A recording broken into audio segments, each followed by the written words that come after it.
شبی دراز قصه می کند حیات عاشقانه مرا به باغ‌ها، شمال‌ها.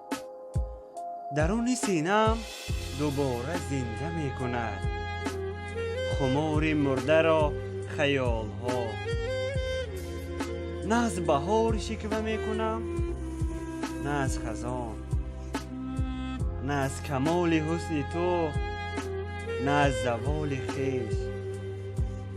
مثال شمع می کنم سپاس سوختن ز گریه های و خنده های بی ملال خویش. نگاه کن چراغ های کوچه باغ را، چو دیده های من خمار گشتند. چنارها گواه های بی زبان ما دوباره انتظار